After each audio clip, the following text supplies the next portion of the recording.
إن تتأمل في القرآن تعد بهدايا الرحمن قد ناداك بوصف أبهى من خطرات الأغصان. يا مؤمن أقليل عندك أن توصف بالإيمان.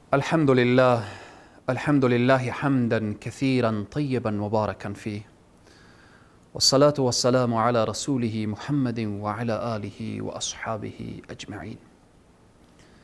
قال الله تبارك وتعالى في القرآن العظيم: فأعوذ بالله من الشيطان الرجيم، يا أيها الذين آمنوا كلوا من طيبات ما رزقناكم واشكروا لله إن كنتم إياه تعبدون. صدق الله العظيم. خدمت همه بینندگان عزیز و گرامی، السلام علیکم و رحمت الله تعالی و برکاته. همه شما بزرگواران را به برنامه ندای ایمان خوش آمدید میگویم. الله سبحانه و تعالی در این آیه مبارکه میفرماید: ای مؤمنین، ای اهل ایمان. این ندا مخصوص اهل ایمان هست، این خطاب مخصوص اهل ایمان هست.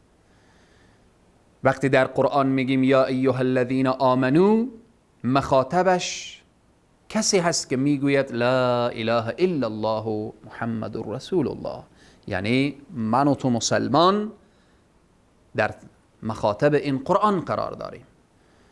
میگوید یا ایها الذین آمنو کلوا من طیباتی، ای اهل ایمان، ای مؤمنین، شما بخورید از پاکیزگی ها، از چیزهای پاکیزه. یعنی چی پاکیزه؟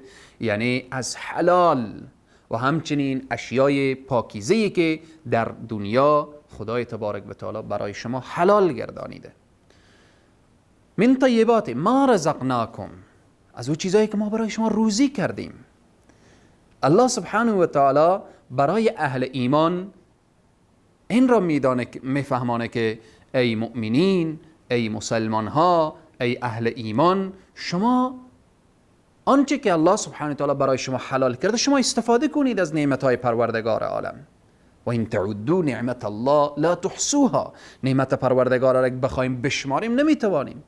الله سبحانه و تعالی دستور میدهد که شما وقتی میخورید و مینوشید متوجه باشید که اشیای پاک و شیای که طیب باشه، پاک باشه، شما استفاده کنید. مما رزقناکم، از او چیزی که ما روزی شما گردانیدیم. الله سبحانه و تعالی شیء پاک و حلال روزی بندگان خود قرار داده، روزی مؤمنین قرار داده. در ادامه میفرماید وقتی که شما خوردید، نوشیدید، یعنی از نعمتهای پروردگار عالم استفاده کردید، واشکروا لله ان کنتم ایاه تعبدون، شما شکر نعمت داشته باشید. وقتی الله سبحانه و تعالی شیای پاک و اشیای پاک را برای ما داده که ما از او استفاده میکنیم. ای انسان مسلمان، ای اهل ایمان، لحظه فکر کنید که خداوند به ما چقدر نعمتهای در دنیا عنایت کرده و بین این نعمتها چقدر لذائذ مختلف هست، استفاده میکنیم، میخوریم، مینوشیم. در ادامه میفرماید که مما رزقناکم واشکروا لله، شکر کنید و شکر داشته باشید برای الله سبحانه و تعالی.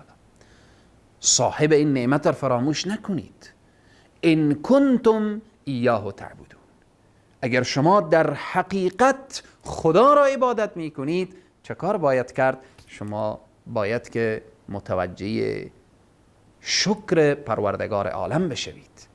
آیاتی داریم که میفرماید لئن شکرتم لازیدنکم، اگر شما شکر کردید نعمت بیشتر و بیشترتر می شود و اگر خدای نخواسته نعمت را خوردید، نوشیدید، استفاده کردید، ولی صاحب نعمت اگر فراموش شد لئن کفرتم، خیلی مشکله. نعمت را استفاده کردن و از او بالآخره بهره برداری جستن. صاحب نعمت را کسی که فراموش بکنه، لئن کفرتم ان عذابی لشدید، عذاب خدا خیلی سخته، عذاب خدا خیلی سخته. ان عذابی لشدید، خدا میگه عذاب من شدیده. شدیدی که خدا بگه چقدر سخته. پس الله سبحانه و تعالی ذاتیه که میبینیم در آیه دیگر حتی کل انسان ها رو مخاطب میکنه. یا ایها الناس کلوا مما فی الارض حلالا طیبا. ای انسان ها، شما وقتی در روی زمین حرکت میکنید و روان میشوید، شما شیای حلال را استفاده کنید. مخاطبی که به یا ایها الذین آمنو برای اهل ایمان شده، انبیای خود، پیامبران خود را، محبوبان خود را مخاطب میکنه که یا ایها الرسل، ای پیامبران، کلوا مما فی الارض کلوا من الطیبات. شما هم ای انبیا، ای پیامبران، شما هم بخورید و بنوشید و نوش جان کنید و استفاده کنید از شیای پاک. پس این آیه مبارکه که اهل ایمان را مخاطب میکنه به اینه که یک انسان مسلمان باید همیشه به فکر طیبات باشه. یعنی چی؟ یعنی درآمد از او باید از راه حلال باشه، کارگریش باید موافق به شریعت باشه، درآمدش باید موافق به شریعت باشه. اگر صدقه میدهد باید که از راه درست به دست آورده و در راه درست بالاخره صدقه بدهد. پس همه این مسائل به اینه که الله با چه زیبایی مخاطب میکنه که یا ایها الذین آمنو، ای اهل ایمان. این خطاب خیلی خطاب زیبایی هست، خیلی خطاب مشفقانه هست، خیلی خطاب محبت آمیز هست. یا ایها الذین آمنو کلوا من طیبات ما رزقناکم. از او چیزایی که پاکیزه هست، از او چیزایی که ما شما روزی کردیم شما بخورید. واشکروا لله، شکر الله را به جا بیاورید. وقتی لحظه انسان فکر بکنه در خوردن، الله سبحانه و تعالی نعمت را داده و از این نعمت ما استفاده میکنیم و ایران نوش جان میکنیم و بالآخره یک مرحله فکر کرد که نعمت را کی داد، توان خوردن را کی داد، توان نوشیدن را کی داد. خیلی مهمه. بعضی انسان ها در روی زمین نعمت برای اینا میسر نمیشه، وقتی میسر شد بعضی انسان ها خورده نمیتوانند. الله هم نعمت را داده، هم توان خوردن را داده. پس واشکروا لله، شکر الله باید به جا بشه. شکر الله که به جا شد، در ادامه آیه خیلی مهم میگه ان کنتم ایاه تعبدون. اگر شما واقعا خاص الله را پرستش میکنید، خاص الله را پرستش میکنید، یعنی وقتی تمام توجه شما به الله هست، پس بنده شکرگزار الله باشید.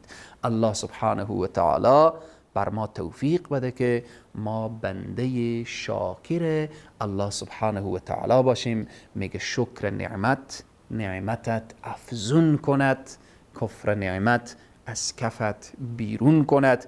خداوند ما توفیق بده که همیشه از اشیای پاک و طیب استفاده کنیم و بنده شاکر الله باشیم.